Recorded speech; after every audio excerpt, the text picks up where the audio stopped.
अब परमात्मा ने सूक्ष्म वेद में बताया है कि राम रमे सो राम है, देव रमे सो देव, और भूत रमे सो भूत है, सुनो सकल सुरभेव। और ये हमें ये साधना करवा के हमारे पूर्वजों को मिट्टी में मिला दिया। अब क्या बताना चाहते हैं कि गीता और भागवत पढ़े, न बुझ शब्द ठिकाने नु, और मन मथुरा दिल द्वारका नगरी, कहाँ फिर बरसाने नु। देख कांडले द्वार रखे हमारे से। क्या कहते हैं, मथुरा में किस लिए जाते हो कि भगवान श्री कृष्ण की यहाँ रज चरण की रज डली हुई थी, और वहां जाने से मोक्ष होगा। गोवर्धन पर्वत को परमात्मा ने उठाया था, उसकी परिक्रमा करो गिरिराज की, मोक्ष हो जाएगा।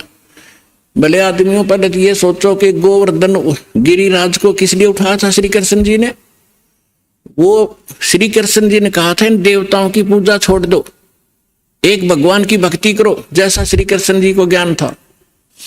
और फिर इवन देवताओं के राजा इंद्र की भक्ति भी बंद करवा दी, उसकी कढ़ाई कराया करते हुआ बंद करवा दी।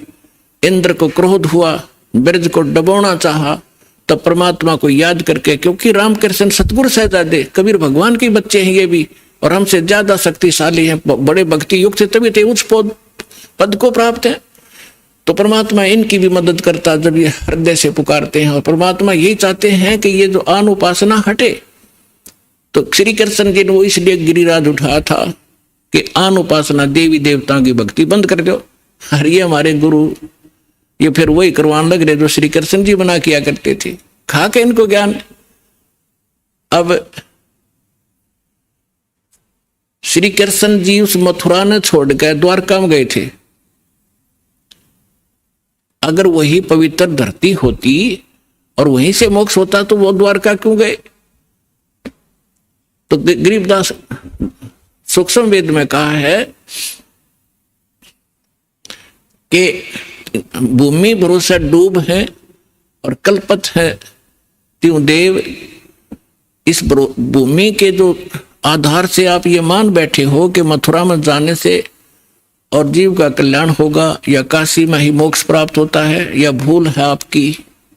क्या बताना चाहते हैं कि मुक्ति खेत मथुरापुरी, वह कीन्या कृष्ण कलोल, और कंस केसी चाणोर से वह फिरते डामाडोल। कर्म प्रधान है, जैसे कर्म करोगे चाहे मथुरा में करो चाहे काशी में करो, कर्म का फल मिलेगा, धरती कुछ लाभ नहीं देगी।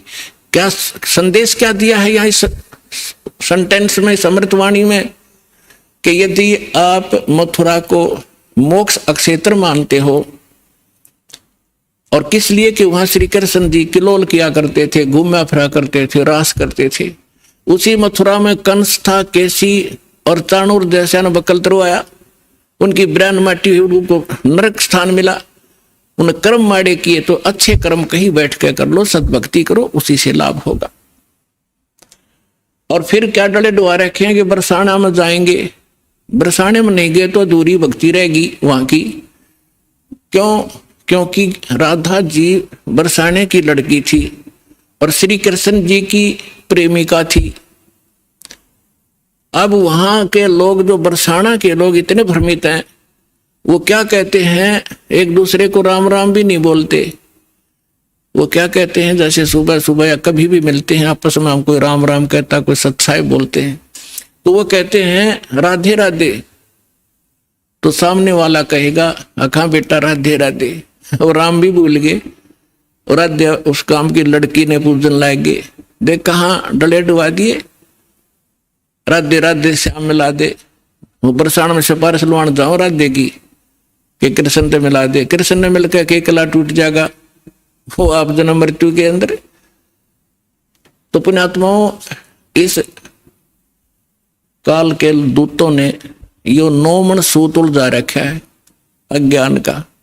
ऋषदास की ड्यूटी लादी परमात्मा ने साची कहने की। एक बार तो सबको दुख होता है, पर बाद में आनंद बहुत आता है। पुण्यात्माओं, ये अन्य जितने भी ऋषि महर्षि आप देखते हो, संत, ये वही बातें कहते हैं, वही ज्ञान बताते हैं जो जनता को स्वीकार्य है। जैसे आप बहुत से संतों के बारे में सुनते हो, आसाराम जी जैसे क्या कहते हैं 7-8 मंत्र बता देते हैं, जो तुमने अच्छा लगे वो चुन लो। वो गुरु हैं, कमाल की बात कर दिया। जैसे कि डॉक्टर के पास कोई मरीज जाता है और उसके आगे 7-8 प्रकार के कैप्सूल डाल दे कि उठा ले जो सा तुझे पसंद हो, रोग कट जाएगा। खाक डॉक्टर है वो। डॉक्टर तो ये बताएगा ये टेबलेट है, इस समय लेनी है और ये इसके परहेज हैं और ऐसे ऐसे, वो डॉक्टर होता है। तो इस प्रकार हमारे धर्म गुरुओं ने हमारे इस भक्ति मार्ग का बट्ठा बैठा दिया।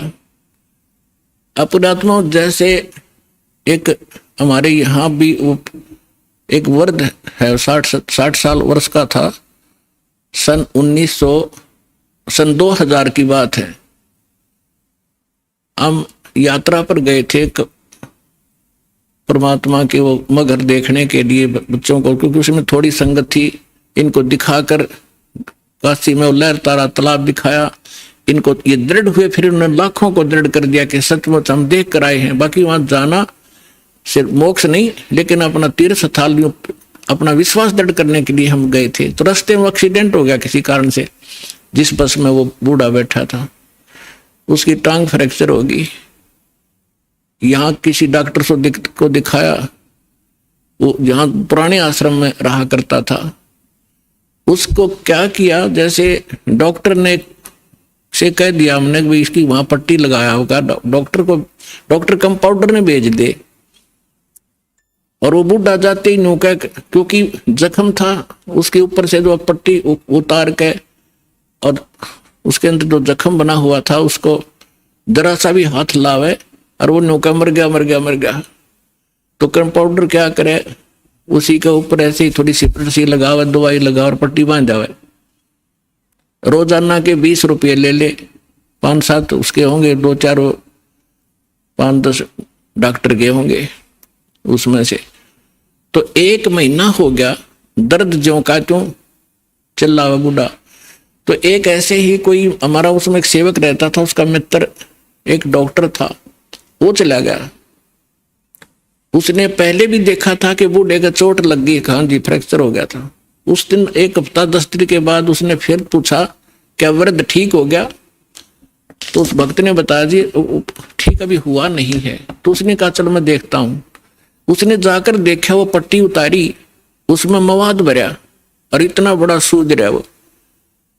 तो उसने कहा, इसने बट्ठा बैठा दिया, भाई कौन ऐसा डॉक्टर है, ये तो मवाद निकाल ले पार पड़ेगी। वो मोटरसाइकिल से उसके स्कूटर अपने घर पर गया, वहां से सारा ट्रीटमेंट का सामान लाया और वो पट्टी पाड़ के और उसका मवाद निकाला। बूढ़ा रोया बुरी तरह, हाय मर गया। वो कहने लगा, बाबा जी थोड़ी सी देर मर लेगा फिर ठीक हो जाएगा, ये दर्द 5 मिनट का है, फिर कति सुख हो जाए ना, टांग कटेगी तेरी। ऐसा जुल्म कर दिया इस नालायक ने। तो पुण्यात्मा उसने करके साफ और लगा के दवाई, पेन किलर दवाई गोली दे दी। तीसरे दिन जख्म मर गया बूढ़े का और 1 हफ्ते में कति चालन ठीक हो गया।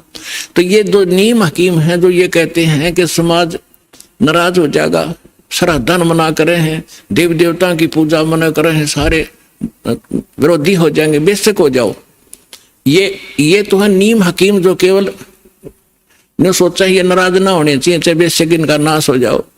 अरदास है सर्जन, एक बार दर्द होगा लेकिन सदा का सुख हो जाएगा पूरे मानव समाज को, और इसको करके छोड़ दूंगा।